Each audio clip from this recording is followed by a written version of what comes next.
Je n'ai pas dit à mon équipe qu'on ne joue pas. J'ai dit, je protège mon équipe. Et après, il a présenté ses excuses. Oui. Maintenant, par rapport au Dan, j'ai pas envie de donner des leçons à qui que ce soit. Man, avec les jurisprudences qui sont là, généralement, cas de figure, le chi faral di am, moi, jël ben match, 2 matchs, 3 matchs, 4 matchs, lo bëgg nga tek ko ci kaw entraîneur bi sanctionné ko nga né ko tu as enfreint des règles et puis do tok ci banc. Manam joueur yi buñu football do tok ci banc bi ci kaw ngay nek après nga yoré sa tolki wol ki muy waxtaan ak Teddy Pellerin dugulal diw gennel diw digalal diw gennel ñep lolu gis nañ ko. Deuxièmement, c'est sanction pécuniaire moy amende Copar mais fédération sénégalaise football teg nañ leen daan $500,000 ou $50,000 ou $200,000 ñoom ñoo xam. Après aussi les supporters sénégalais oui c'est un comportement c'était pas ceci ou c'était pas cela né le Sénégal tu as droit à un match à huis clos li wala wé du yëm fofu sanction unilatérale mënu fi am. Il faut que ça soit clair parce que les Marocains aussi exactement ñom tamit ils sont fautifs. Gis nañu sen joueur dugg ci ginaaw suñu ginaaw kan joueur bo xamné koku dafa dañ ko wara sanctionner. Gis nañ même le capitaine de l'équipe nationale Achraf Hakimi CAF bi nga xamné jël na trophée de fair play bo xamné kenn mënul comprendre yëkëti jox ko alors que mom mo jël musu serviette Pape Thiaw dem jël ko sanni ko les ramasseurs de balles yi aussi li wara dal Sénégal ci huis clos ñom tamit loolu lañ leen wara dal parce que c'est pas la première fois qu'ils le fassent même après ni ñëpp gis nañ encore les images avec la coupe africaine des clubs ñu ngi ni di continuer di def yoy non ñu terminer aussi c'est l'arbitre bi aussi quel que soit son rapport il ne peut pas être exempt de reproche parce que li fi indi yëpp problème bi fi am yëpp mom la. D'accord. Si nous parlons, nous chambarons CAF, nous regardons CAF. Parce que tamit, la commission centrale des arbitres a besoin de neutralité, a besoin des gens libres. Du nit diw moy joggé feulé di nan yena fi nek di dak ñi di ki ñëlé lolu c'est pas du tout sérieux. Buñu bëggé suñu football africain mu avancer, il va falloir que les gens quand même fassent de telle sorte que qu'elle doit am suspicion sur quoi que ce soit. Et moi je pense que c'est une excellente chose même que Sénégal mo gagné trophée bi parce que bu nekkon Maroc mo gagné ñëpp dañuy nan ils ont jël nañ lépp dañu corrompre ñëpp dañu ki ñëpp alors que mun am sax peut-être qu'ils ont gagné avec le talent pour l'image du football Sénégal gagné ko sax mom mo gëna bax donc dañ ko chambarat dañ ko défarat fexé ba suñu football continuer parce que même football bi Sénégal Afrique bi buñ deful attention ñi nekk feulé ñokoy rey té ñu koy rey à petit feu CAF tay ji Coupe d'Afrique bu wesso Coupe du monde c'est la plus grosse compétition au monde plus grosse compétition Coupe d'Afrique mo raw légui Euro en termes de médiatisation ça ñëpp xam ne en termes de koppar bi ci dugg donc am na ñoo xam ne loolu neexu leen nit ki nag da ngay am xel buñ la jiitalee nga teg fii pour développer le football africain toogal fii pour développer le football africain mais ne être un nègre de service africain waruñu ko nangu surtout au XXIe siècle. Pour parler comme Lamine Diack. D'accord alors ñu daanelee ci arrivée Lions yi au niveau national il y a des propos yu xaw a jur un tout petit peu de polémique notamment la sortie de notre légende comme on le dit El Hadji Diouf ci mbirum terrain mo suscité la réaction de la Fédération sénégalaise de football da nga gisee polémique boobu dox entre cette personne là ak notre fédération ci communiqué boobee. Bon man loolu déjà je crois que sunu naataango Babacar Fall ak Georges Déthié Diop interrogé nañ ma ci là-dessus je répète juste ce que j'ai dit man pour man c'est de la peccadille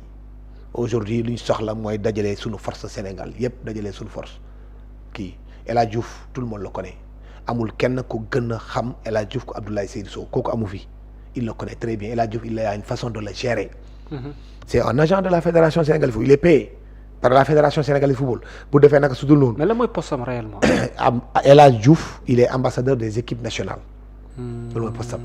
kenn ñemewul wax ambassadeur des équipes nationales ay kenn ñemewul wax ne aussi El Hadji Diouf amul njëriñ ci fii ci réew mi kenn mënul dindi El Hadji Diouf lu mu def fii ci réew mi pour man le contexte l'opportunité dara taxul ngay ñuy ñëw un dimanche je le répète encore une fois un dimanche ñuy dem di génne communiqué pour naan ay El Hadji Diouf ay li nga wax mais El Hadji Diouf lu mu wax sax du ancien président de la République moo fi nekkoon tudd Macky Sall Sénégal et puis loolu aussi il faut que li ñuy arrête de naan ay étoile bi toutes les 2 étoiles se valent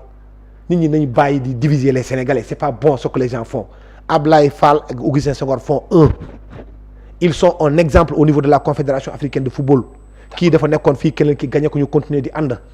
nit ñi nañ bàyyi division yi les poulies d'or là les gens qui sont là généralement ñoom ils savent qu'ils ne peuvent jamais diriger ils peuvent être toujours que derrière mais ce sont ces gens ñooñu nga war a ñooñu la ñu war a moytu. mais fan la problème bi ne ak ñan la. problème mënu fa am. comment est-ce qu'on peut les identifier. mais tout le monde les connaît ñëpp xam nañ leen. c'est des troubadours ak yooyu noonu ñoom ñooy nekk ci ginnaaw donc man soo nekkee njiit yooyu da nga leen di war a moytu da ngay daanu ñu bàyyi ñu continuer ak keneen ils sont tous connus c'est la même chose donc yooyu noonu pour revenir sur le cas de El Hadj Ousseynou Diouf. franchement pour moi il y avait pas de quoi fouetter un chat là-dessus. dañuy ñëw El Hadj Ousseynou Diouf lu mu wax mun nga man su ma ko doon interpréter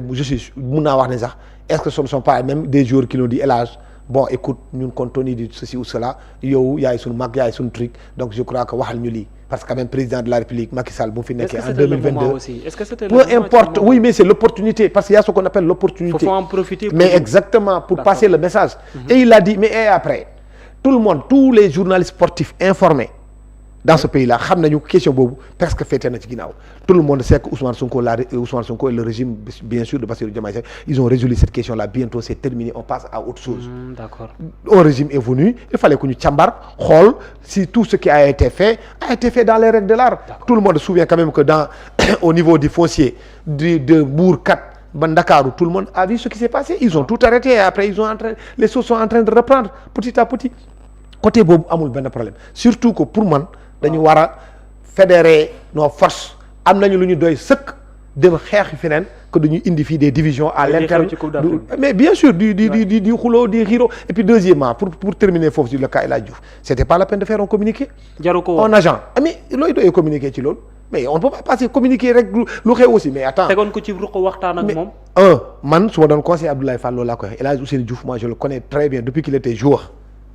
moom ak Augustin Senghor dañu raak fii ba saf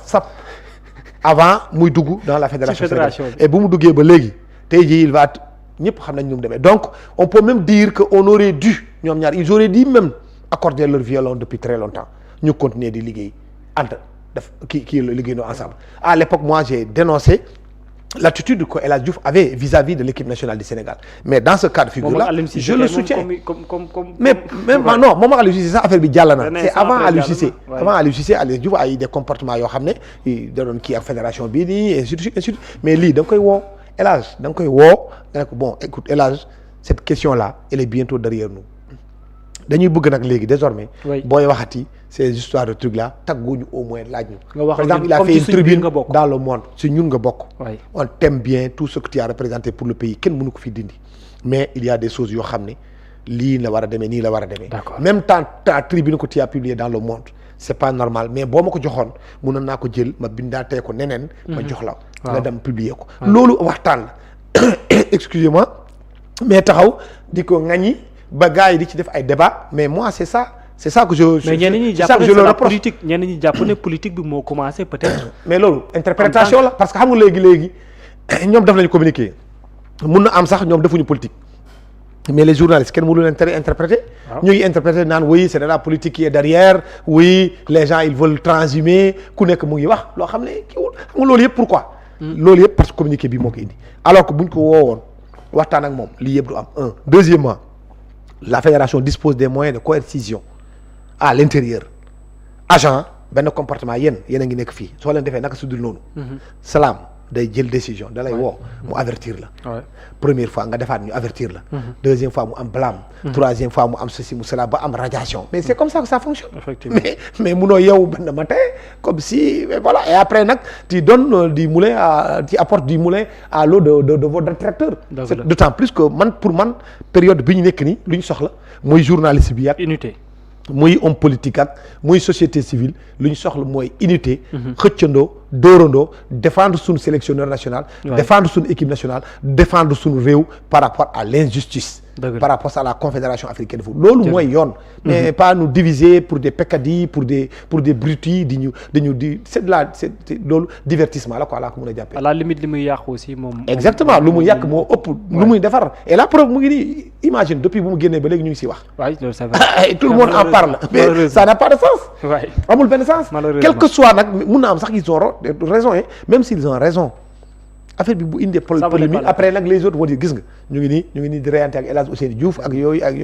c'est des trucs yoo xam ne bon man pour man daal franchement on peut passer d'autres même font des interprétations oui dañu bëgg dakk El Hadj Diouf pour indi foofu Khalilou Fadiga xam nga yooyu yëpp parce que erreur bi ñoom ñoo ko def d'accord se communiquer il n'avait pas sa raison d'être. Très honnêtement. Il n'avait pas sa raison d'être. Et j'ose espérer aussi bu ñu koy def au moins quand même les membres du comité exécutif étaient présents waxtaan nañ ci ou bien au moins les vice-présidents étaient présents pour ñu xool ndax lii jar na ko wala jaru ko. jërëjëf en tout cas Abdoulaye amoon naa mbégte bu mag a mag dara la c'est que yow waxtaan. merci beaucoup Babacar disponibilité bi di la remercier bu baax a baax aussi. merci maa ngi jégalu encore une fois. jërëjëf presse écrite lañ nekk. jërëjëf dañuy nelaw xaabaabal. voilà parce que ngoon bi ngay ngoon yi la ñuy liggéey waaw kay jërëjëf je comprends bien.